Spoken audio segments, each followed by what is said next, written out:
स्वागत है मेरे चैनल पर। मैं हूं आपका ट्यूटर ब्रिजेश। तो गाइस, प्रैक्टिस सेट 44 एंड 45 ये देखने मिलेगा इस वीडियो में आपको। अच्छा, उम्मीद करता हूं कि जो इंट्रोडक्टरी वीडियो थे जो मैंने बनाए हैं, इसके पहले जो 2 वीडियो गए हैं वो आपके लिए काफी ज्यादा इंफॉर्मेटिव रहे होंगे एंड आपने बहुत कुछ सीखा होगा, ऐसे मैं उम्मीद करता हूँ। तो इसी सिलसिले को हम आगे बढ़ाएंगे। Will start with practice set 44 and 45। अच्छा, कुछ सम ऐसे होंगे जो आप ऑब्वियसली आपने नया, ये आपका ये जो टॉपिक है ये आपके लिए नया है बेसिकली।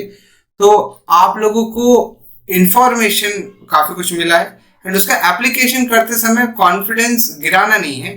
थोड़ा सा आपको डिफिकल्ट लगेगा लेकिन you need not worry and खाली मेरे साथ बने रहना आपको, ठीक है। Just be with me and start solving practice set. Computer area का सिलसिला शुरुआत आगे बढ़ाने के पहले मैं आपको बोलना चाहूंगा कि मेरा एप्लीकेशन भी है। कहाँ पे? गूगल प्ले स्टोर पर। तो आप लोगों में से कई बच्चों को नहीं पता होगा कि गूगल प्ले स्टोर पर ये एप्लीकेशन है विद द नेम आपका ट्यूटर। आप इसको डाउनलोड कर सकते हैं, आप इसका यूज कर सकते हैं। लेकिन प्रॉब्लम ये है कि फिलहाल कंटेंट अपने स्टैंडर्ड्स के लिए, मतलब ये जो 7 स्टैंडर्ड के लिए कंटेंट मैंने अभी डाले नहीं है, आप डाउनलोड करके रख सकते हैं। फिर बाद में फ्यूचर रेफरेंस के लिए कैन यूज। मैं डालूंगा कंटेंट बट अभी श्योर नहीं। बट यस, एप्लीकेशन है मेरे नाम पे एंड देन ये आप लोगों को बताना जरूरी था। आगे बढ़ेंगे। आगे टॉपिक स्टार्ट करने के पहले मैं आपको ये भी बोलना चाहूंगा कि मेरे जो जो अब स्पेसिफिक अपडेट्स हैं वो आपको मिल पाएंगे जब आप मुझसे कनेक्ट होंगे टेलीग्राम पर। तो do connect with me on my Telegram का ग्रुप एंड आपको इस ग्रुप का लिंक मैंने डिस्क्रिप्शन में दे रखा है, ठीक है। चलो स्टार्ट करते हैं फाइनली हमारे इस पर्टिकुलर प्रैक्टिस सेट 44 की, जो कि पेरीमीटर एंड एरिया का है। फर्स्ट क्वेश्चन जो आपके सामने आ रहा है, if the length and breadth of a rectangle are doubled, how many times the perimeter of old rectangle with that of new rectangle be? कहने का मतलब ये है कि आपके पास 2 सिनेरियो है। एक है जिसमें रेक्टेंगल एंड एक है जिसमें रेक्टेंगल की बात की, तो एक है जो रेक्टेंगल का ओरिजिनल साइज था, एक है जो कि रेक्टेंगल का फाइनल साइज है। मतलब क्या? देखो, initially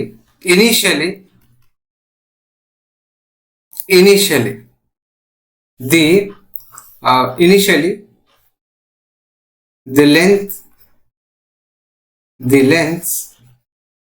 length and breadth are। देखो इनिशियली कैसा होगा, एक रेक्टेंगल है हमारा, इस तरह से एक रेक्टेंगल है हमारे पास, ठीक है। वी हैव अ रेक्टेंगल और इसका लेंथ था मे बी शायद से ये L1 और ब्रेड्थ है आपका B1। लेंथ इंटू ब्रेड्थ होता है क्या? मतलब बेसिकली लेंथ है ये और ये ब्रेड्थ है, पता है ना आपको। अच्छा, length and breadth are L1 and B1 respectively. देखो रिस्पेक्टिवली। अभी मुझे एक बार मैं आपको एग्जांपल देता हूँ। आपके पास एक चॉकलेट है जिसकी साइज रेक्टेंगुलर है, ठीक है। अभी क्या हुआ, आपने जो चॉकलेट देखी वो ना, अभी जैसे कि 2 साल पहले की बात कर, 2 साल पहले आपके पास एक चॉकलेट आई थी जिसका जो रेक्टेंगुलर फॉर्म में था और उसका कोई एक लेंथ था और एक ब्रेड था। अब 2 साल बाद आपने वही कंपनी का चॉकलेट देखा लेकिन अब उसकी साइज बढ़ गई। आपने देखा कि लेंथ अब बढ़ गया यार, ब्रेड तो बढ़ गया। तो आप दोनों को कंपेयर करोगे, हाँ पहले इतना छोटा था अब इतना बड़ा है। तो मैं वही बात करूं जो इनिशियल है ना, इनिशियली मैं बोला वो इसकी बात करूं। इनिशियली इनका लेंथ L1 है और ब्रेड B1 है। अब फाइनली मतलब इस प्रेजेंट सिनेरियो में आपने जो सामने देखा उस पर्टिकुलर रेक्टेंगुलर बार को, वो ऐसा था। Finally the length and breadth are length and breadth are क्या? L2 एंड B2 रिस्पेक्टिवली, ठीक है। मैंने आपको बताया कि लेंथ पहले छोटा था, ब्रेड भी छोटा था, लेकिन अब क्या हुआ, चॉकलेट जो बार का साइज बढ़ गया, तो आपका लेंथ भी बढ़ गया है, ब्रेड बढ़ गया, तभी तो बार का साइज बढ़ा है। तो इनिशियली मैंने कुछ उसको नामकरण दिए थे L1, किसको? लेंथ को। किसकी लेंथ की बात करो? रेक्टेंगुलर साइज उसके लेंथ की बात करो, उसका L1 है। अच्छा, अभी हमारा लेंथ क्या हो गया? L2 बदल गया ना, अभी साइज बदल गई है तो L2 हो गया। वैसे ही ब्रेथ इनिशियली B1 था, अब B2 हो गया, बदल गया, चेंज हो गया। तो चेंज मतलब सेम लेटर थोड़ी ना रखेंगे हम लोग, लेटर का जो नाम है, जो उसका आइडेंटिफिकेशन, वो बदल जाएगा क्योंकि पहले की वैल्यू और अभी की वैल्यू अलग है। तो मैंने initially length and breadth are L1 and B1 रखा है। एंड फाइनली जो अभी की बात कर रहे हैं, अब जो फाइनली आप देख रहे हो उस पर्टिकुलर रेक्टेंगुलर बार को, उसमें लेंथ और ब्रेथ हमारा अलग है, तो मैंने उसको L2 ले लिया, B2 ले लिया ब्रेथ को। अब उन्होंने क्या कहा है, how many times the perimeter of old rectangle, मतलब पेरीमीटर में बदलाव कितना हुआ है वो देखना पड़ेगा। तो इसके लिए ना एक प्रोसेस याद रखना, आप ना पेरीमीटर देखो, ऐसे मैं बताता हूँ आपको, वैसे ही लिखना आपको। तो आप क्या करोगे, perimeter perimeter of rectangle, perimeter of rectangle final, perimeter of rectangle जो फाइनल वाला है, divided by perimeter perimeter of rectangle initial, मतलब जो इनिशियल वाला था या इनिशियल रेक्टेंगल। अच्छा, पेरीमीटर का फॉर्मूला पता है क्या होता है? Perimeter of rectangle is twice of L plus B, twice of L plus B. क्या लिखा मैंने? Perimeter of rectangle is 2l plus B. अब अच्छा, फाइनल के लिए L2 था, मैंने उल्टा लिख दिया ना, मैंने यहाँ पे थोड़ा सा अलग कर दिया। तो आप क्या करोगे, यहाँ पे बदल दोगे, यहाँ पे L2 सब लिख देंगे हम लोग, L1, ठीक है ना। अब बराबर कर देते हैं, मैं बता रहा हूँ। आपका फाइनली जो है ना, जो प्रेजेंट में आपने देखा उस रेक्टेंगुलर बार का जो अपने लेंथ और ब्रेथ देखा, वो कैसे था, L2 एंड B2 था, और इनिशियली L1 एंड B1 था। Perimeter is twice of L plus B। तो this is going to be what? 2 cancel, 2 ones are 2. L2 plus B2. What is L2 plus B2? Yeah, what is L2 plus B2? Now L2 is what? हमें नहीं पता. Now what are they telling? If the length and breadth are double, मतलब क्या? Given that what have they given? Given that your final length is twice the initial length. आपका जो final length है ना, मतलब अब जो हुआ लेंथ वो डबल हो गया, किसका? पहले का, मतलब पहले का डबल, इसलिए मैंने लिखा final length is twice the initial length. And आपका जो ब्रेथ है वो डबल द इनिशियल, अभी का जो ब्रेथ है वो ट्वाइस द B1 है। मतलब मैं L2 की जगह पे क्या लिखूंगा, ट्वाइस L1, L2 की जगह पे ट्वाइस L1 लिखा, एंड B2 की जगह पे ट्वाइस B1 लिखा। L2 की जगह पे ट्वाइस L1, B2 की जगह पे ट्वाइस B2, यहां से देखो, यहां से, ठीक है। तो divided by L1 plus B1। Let us solve this. This is equal to what? 2 common लेंगे न्यूमरेटर में, this is L1 plus B1 upon L1 plus B1। If you observe that ये L1 प्लस B1 ऊपर नीचे cancel out हो गया 1 times, 1s are, so this is going to be 2. Now what is it 2? 2 is nothing but perimeter of rectangle final upon perimeter of rectangle initial. So therefore can I write perimeter of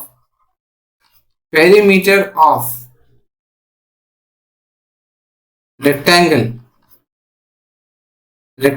final वाला is equal to twice the perimeter of rectangle initial. थोड़ा सा आप लोगों को confusion होगा, initial में भी शायद से नहीं भी होगा, तो आपको चिंता करने की जरूरत नहीं है।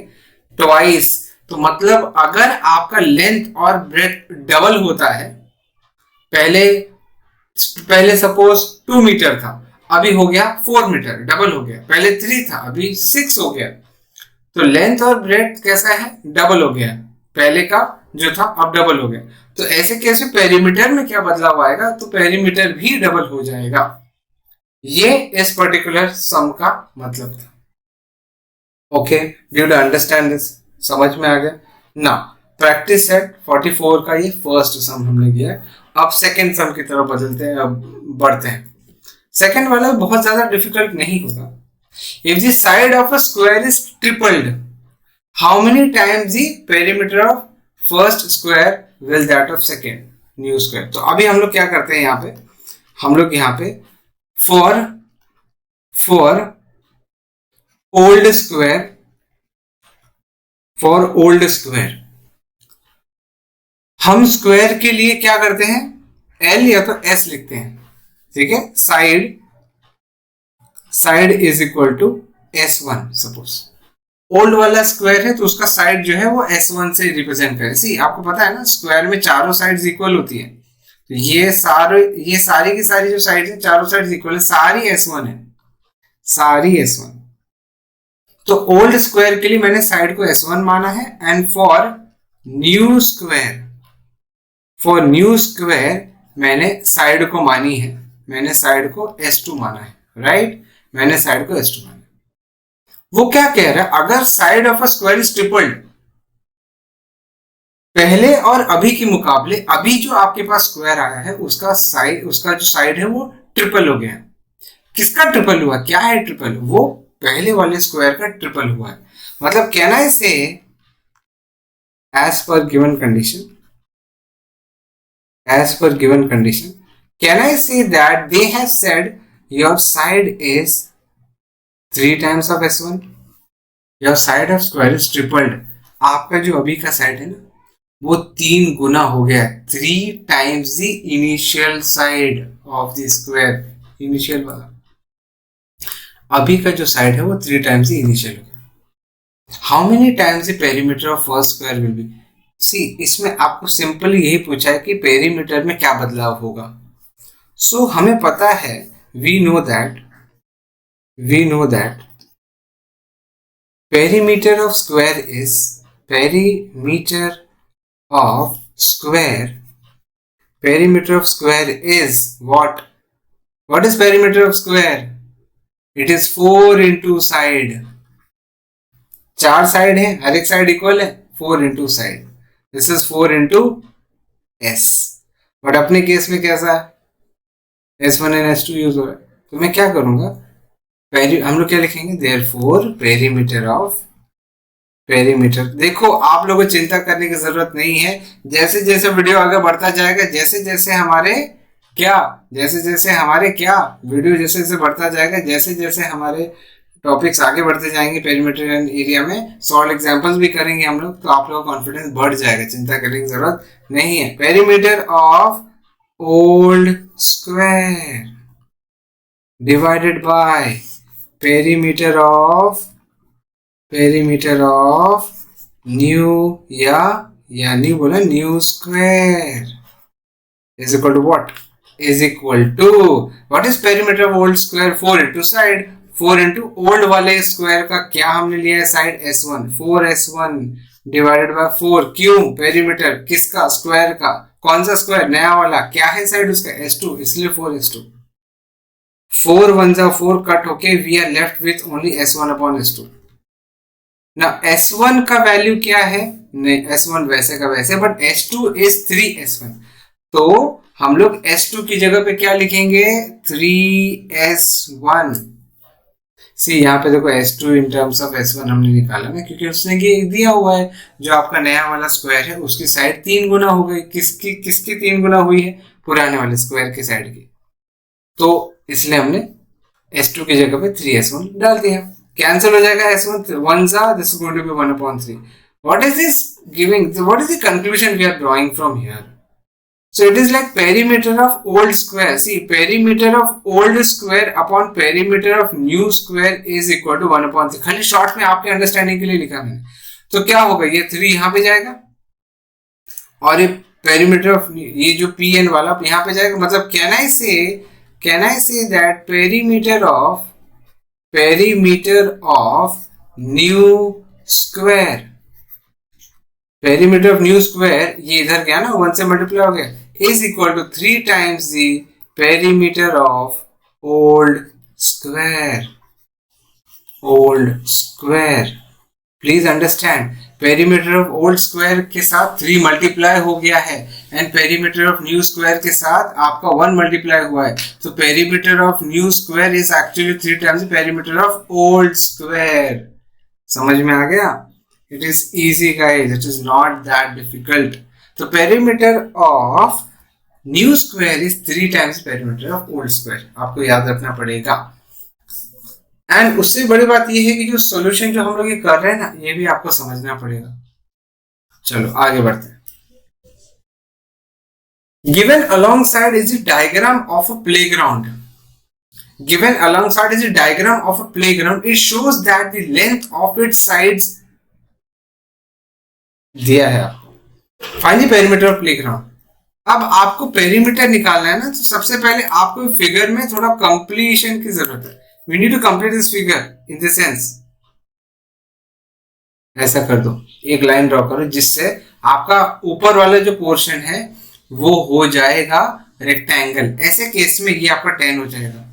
ऐसे केस में जो आपने नया ब्लैक लाइन बना वो 10 हो जाएगा, और आपका ये क्या हो जाएगा 15। क्यों ऐसा लिखा मैंने? क्योंकि रेक्टेंगल में ऑपोजिट साइड्स इक्वल होती है। ठीक है, तो ये 10 है तो ये भी 10, ये 15 है तो ये भी 15। लेकिन अगर आप ऑब्जर्व करेंगे तो ये 10 प्लस 5 15 है, और ये भी आपका 15 होगा, क्योंकि क्योंकि क्योंकि नीचे वाला स्क्वायर। कैसे पता चला यार? देखो एडजेसेंट ये 15 है, ये भी 15 है। इसका मतलब देखो, अगर बाजू बाजू वाली साइड्स इक्वल है, इसका मतलब स्क्वायर होने वाला है एज ऑफ नाउ। आपको दो ही फिगर सिखाया मैंने, रेक्टेंगल और स्क्वायर। किसमें? क्वाड्रिलेटरल की बात करें हम लोग तो। Okay, are you understanding my point? तो ऊपर वाला रेक्टेंगल है, नीचे वाला क्या होगा आपका? स्क्वायर होगा। क्यों? क्योंकि ऊपर वाले में हमें खाली ऑपोजिट साइड इक्वल दिख रही है, लेकिन नीचे वाले में हमें बाजू वाली साइड भी इक्वल समझ में आ रही थी। क्यों इक्वल है? इसका मतलब ऑपोजिट साइड तो इक्वल होना ही। देखो रेक्टेंगल हो या स्क्वायर, ऑपोजिट साइड तो इक्वल दिखती ही है। रेक्टेंगल में बाजू बाजू एडजेसेंट साइड्स इक्वल नहीं होते हैं, लेकिन स्क्वायर में एडजेसेंट साइड्स इक्वल होते हैं। ओके, तो हमें ध्यान में रखना पड़ेगा ना। दिस इज रेक्टेंगल, तो इसका नामकरण कर दे क्या हम लोग? ए बी सी डी, इसका ई लिखते हैं, और ये एफ। ठीक है, तो मैंने नामकरण कर दिया यहाँ पे। अब हम लोग यहाँ पे सॉल्व करेंगे। Now what do mean by perimeter? Now here quadrilateral, see quadrilateral का साइन होता है इस तरह से। आप लोग एक स्क्वायर टाइप बनाना है। Quadrilateral ABCD is a rectangle, is a rectangle. Quadrilateral ABCD is a rectangle where where where where length L is equal to 15 meters and breadth B is equal to 10 meters. Breadth is 10 meter. Okay, तो ऊपर वाला rectangle है। Also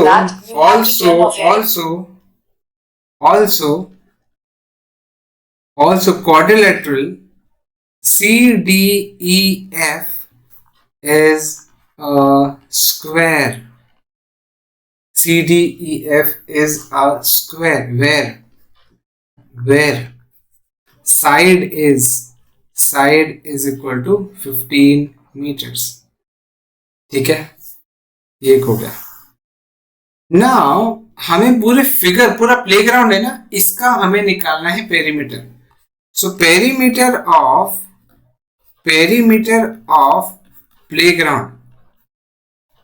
playground is equal to perimeter of rectangle plus perimeter of square.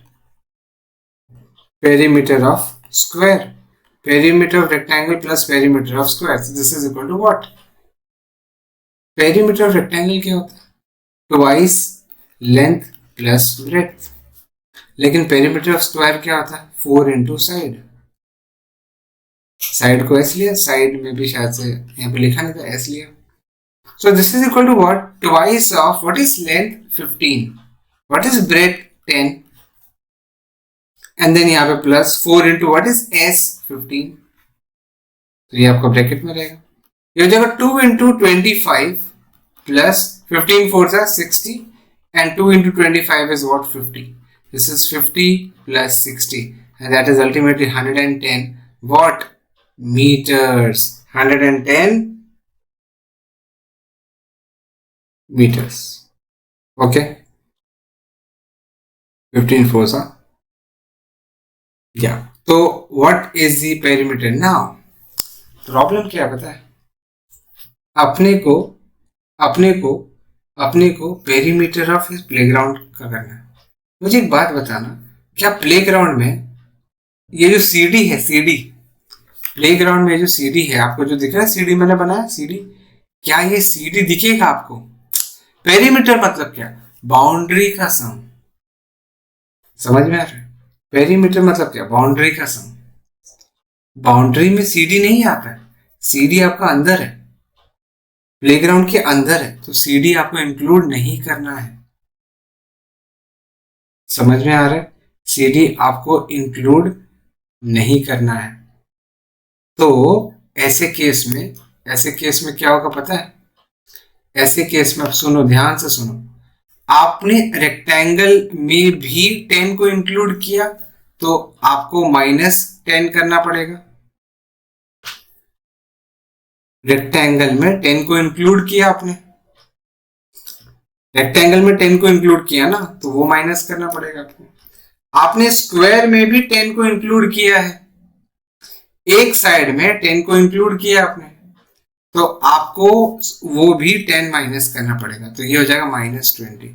तो आपका जो भी answer आएगा उसमें से 20 माइनस होगा, तो आंसर आपका अल्टीमेटली 90 मीटर्स आएगा।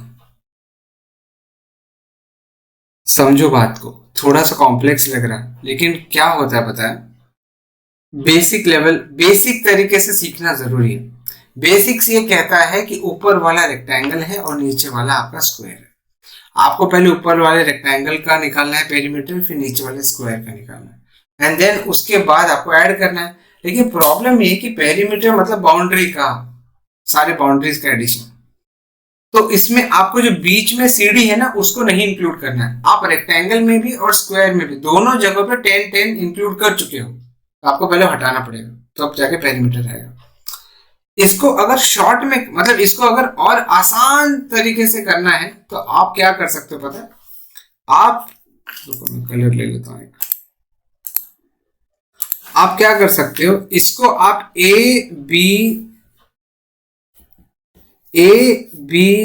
ये हो गया सी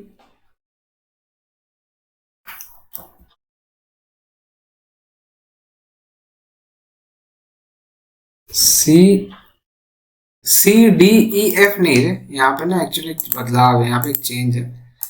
आपका सी डी ई एफ नहीं, यहाँ पे एक और आपको डालना पड़ेगा, क्या यहाँ पे जी लिखो, जी, क्योंकि क्या है सी G E F, C G E F वो है आपका स्क्वायर,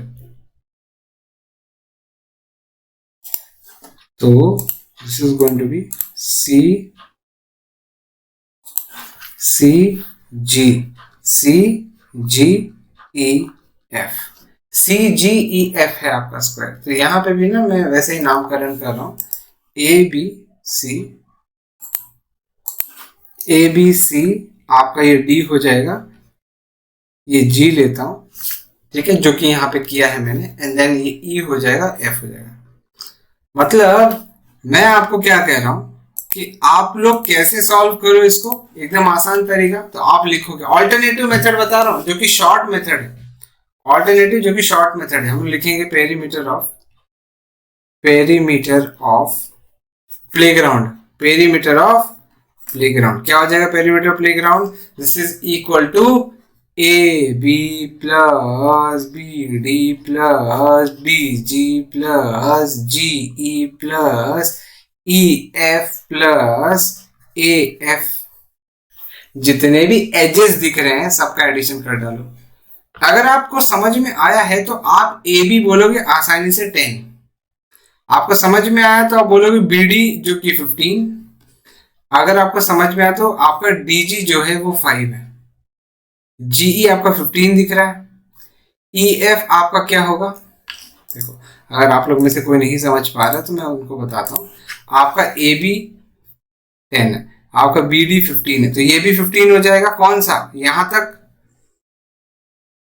और ये 15 होगा यहां, मतलब यहां से लेके यहां तक 15, यहाँ पे ऊपर वाला 15। अच्छा, ये 15 है, ये वाला 5 ऑलरेडी दे रखा है, 15 है। ये वाला कितना है? ये वाला आपका होगा यहां तक, देखो यहां से लेके यहां तक 10 है, तो यहां तक it is going to be 10 and बचा हुआ 5। अगर आप इसको ज्वाइन करते हो, यहाँ पे नीचे लाते हो, तो ये हो जाएगा आपका 10 एंड देन इसके बाद 5। ठीक है, प्लीज आप इसको बहुत ध्यान से करो यार, बहुत ध्यान से करो। तो this is A B 10, B D 15, D G 5, G E 15, then E F which is going to be 5 + 10 15, and then अपना बाकी एफ क्या, सी, एफ सी इज 15। इसलिए आपको कितना आ रहा है? 10 + 20 + 15, 15, 15, 45। कितना आ रहा है आप लोगों को? कितना आ रहा है आप लोग को?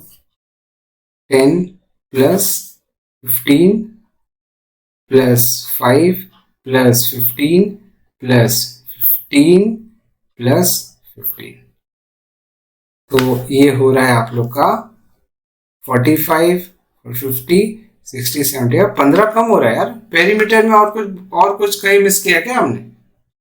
और कुछ मिस किया क्या हमने?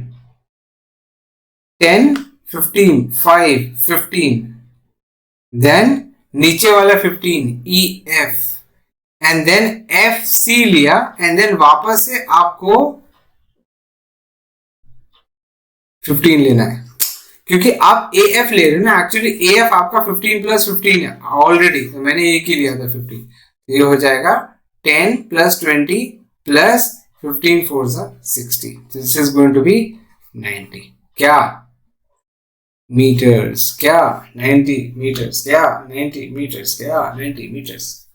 ओके, आ गया समझ में? Easy to understand. ओके, चलो, तो ये तो था हमारा प्रैक्टिस सेट 44। अब प्रैक्टिस सेट 45 हम इस वीडियो में नहीं कर पाएंगे, will be continuing in the next video. आप लोग को मैंने 44 दिखा दिया, अब इसमें थोड़ा टाइम गया अपना, तो हम लोग क्या करेंगे 45 नेक्स्ट वीडियो में समझने की कोशिश करेंगे। लेकिन यस, देख लो आप लोगों ने पेरीमीटर कैसे निकाला, जब इनिशियली आपके जो लेंथ एंड ब्रेड्थ कुछ अलग थे, फाइनली कुछ अलग है, मतलब रिलेशन है कि पहले से अभी डबल हो गया है, ट्रिपल हो गया है, तो कैसे सॉल्व करना है, तो वो आपको आना चाहिए। सो इसी तरह के हम सम सॉल्व करेंगे, आपको चिंता करने की जरूरत नहीं है। अगर आप लोग को लगता है कि आप लोग को डिफिकल्टी आई है, तो प्लीज मुझे मेरे टेलीग्राम ग्रुप पे एक बार पिंग कर दो कि सर समझ में नहीं है। लेकिन आप लोग को ग्रुप में अगर ऐड होना है, तो आप लोग को मैंने डिस्क्रिप्शन में मेरे ग्रुप का लिंक दे रखा है टेलीग्राम का, ठीक है? तो वहां से जाके आप टेलीग्राम में ऐड हो सकते हैं, मेरे टेलीग्राम पे ऐड हो सकते हैं, ग्रुप पे। प्रैक्टिस सेट 45 हम करेंगे नेक्स्ट वीडियो में, तब तक ख्याल रखें। Thank you very much for watching this video. Please do subscribe this channel and please do share this video among your friends. ध्यान रहे आपको बेल आइकन भी प्रेस करके रखना, ताकि फ्यूचर वीडियोस की नोटिफिकेशन मिलते रहे। Thank you very much, this is ब्रेश Sharma signing off. Take care and have a nice day guys, bye. Practice set 45 next video में, बाय गाइस। और उसमें एरिया करेंगे, ठीक है?